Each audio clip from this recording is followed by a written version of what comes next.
आपके साथ कविता राणा। जिस अधिकारी को मोदी शाह ने अपने राज्य से लाकर उत्तर प्रदेश की सत्ता के शीर्ष पर बिठाया, जिसकी किस्मत को नई उड़ान देने का सपना बुना गया और जिसकी ताकत का लोहा खुद बीजेपी आला कमान मान भी रहा था, वो अधिकारी आज अपने ही मंत्रालय में बेबस है। इतना बेबस है कि अपने ही विभाग के अधिकारी उनकी बात नहीं सुनते और सीएम योगी को खुद मोर्चा संभालना पड़ता है। ये कहानी है अरविंद कुमार शर्मा जी की, गुजरात कैडर के तेज तर्रार आईएएस अधिकारी, जिन्हें मोदी शाह ने यूपी भेजा ताकि योगी के बाद सत्ता का नया समीकरण तैयार हो सके। दिल्ली से लेकर लखनऊ तक सबको लगा कि भाई ये मास्टर स्ट्रोक होगा। मोदी शाह का ट्रस्टेड अफसर सीधे उत्तर प्रदेश की पॉलिटिक्स में एंट्री कर रहा है और जब उन्हें योगी सरकार में मंत्री बनाया गया तो यही माना गया कि वो यूपी में बीजेपी का नया पावर सेंटर बनेंगे। लेकिन हुआ इसके बिल्कुल उलट। योगी आदित्यनाथ ने सत्ता का पूरा खेल ही पलट दिया। पहले तो अरविंद शर्मा को कभी भी कोर पावर में जगह नहीं दी, फिर उनके मंत्रालय को सीमित रखा और फिर धीरे धीरे उन्हें शक्तिहीन कर दिया गया। योगी ने यह साफ कर दिया कि यूपी में कमान सिर्फ उनकी ही है, चाहे दिल्ली से कोई कितना ही ताकतवर भेजा जाए। यही वजह है कि आज अरविंद शर्मा ऐसे हालात में है जिसकी किसी ने कल्पना भी नहीं की थी।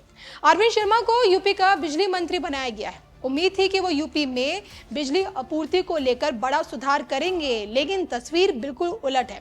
बिजली कटौती को लेकर जनता को गुस्सा चरम पर है। विभाग के अफसर मंत्री की सुनते ही नहीं है। बड़े फैसले सीधे सीएम योगी के दफ्तर से होते हैं और तो और सोचिए, खुद मंत्री को कहना पड़ रहा है कि बिजली विभाग के अधिकारी मेरी बात नहीं मानते। 2 महीने पहले अरविंद शर्मा ने खुद अपनी मुश्किलों को जग जाहिर कर दिया था।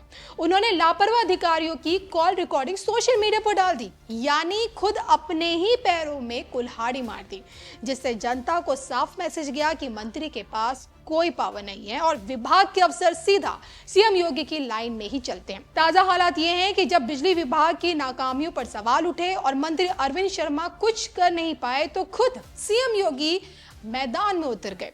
योगी ने बिजली विभाग के वरिष्ठ अधिकारियों की हाई लेवल मीटिंग की, अफसरों की क्लास लगाई, सीधे चेतावनी दी कि जनता को बिजली संकट में ना डाला जाए, यानी कि मोदी शाह का भेजा हुआ ट्रस्टेड आदमी किनारे और यूपी का असली पावर अब भी योगी के हाथ में। जी हाँ, दिल्ली से भेजा गया कोई भी चेहरा अगर योगी की सत्ता में दखल देने की कोशिश करेगा तो उसका यही हाल होगा। अरविंद शर्मा, जो कभी पीएम मोदी के सबसे भरोसेमंद अधिकारियों में गिने जाते थे, अब यूपी में शक्तिहीन मंत्री बन गए हैं।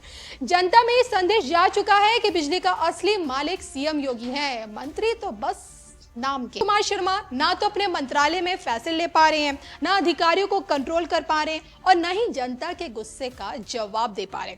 यूपी के राजनीतिक गलियारों में चर्चा है कि जिसे मोदी शाह ने यूपी की सत्ता का एक नया चेहरा बनाना चाहा था, वो योगी राज में सिर्फ एक दर्शक बनकर रह गया है। और सवाल यही है कि आने वाले चुनावों में बीजेपी फिर से क्या ऐसे किसी बाहरी मास्टर स्ट्रोक को खेलेगी या योगी का ये पलटवार दिल्ली की सियासत तक भी गूंजेगा। तो बिजली मंत्री के पास पावर नहीं, अधिकारी मानते नहीं और सीएम योगी खुद मैदान में। कहानी देखिए बिल्कुल साफ है कि यूपी में सिर्फ एक ही पावर सेंटर है, योगी आदित्यनाथ।